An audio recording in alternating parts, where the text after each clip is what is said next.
All right, yeah, you're right. So there used to be two places in the state where you were able to get road salt, the New London State Pier and the pier here in New Haven. But now it's only New Haven. And some contractors are saying that's creating a dangerous and pricey bottleneck. Frustrated private contractors waiting in line for hours here at the Gateway Terminal Pier in New Haven.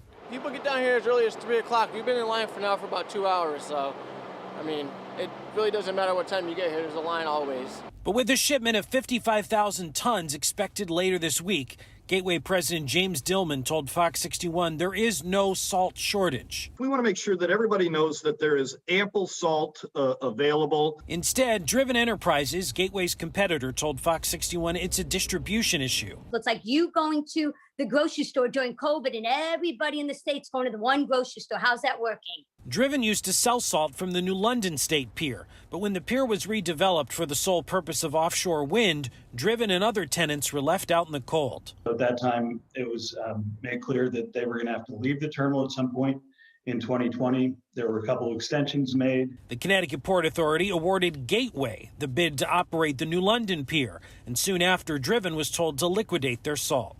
We didn't put them out of business. They could have certainly found another place to store their salt at any time during the period between March, when they knew they had to leave, and now.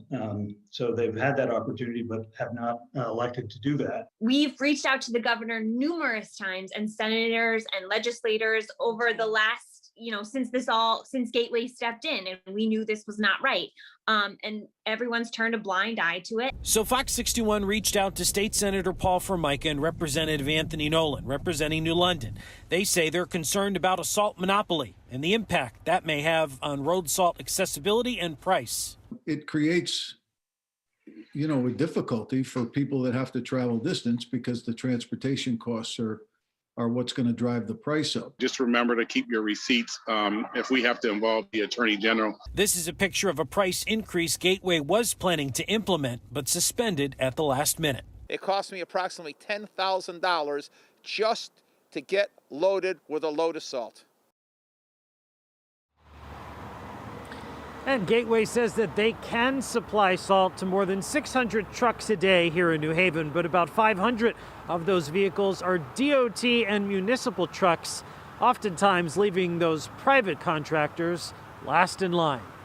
We're live in New Haven. Matt Caron, Fox 61 News.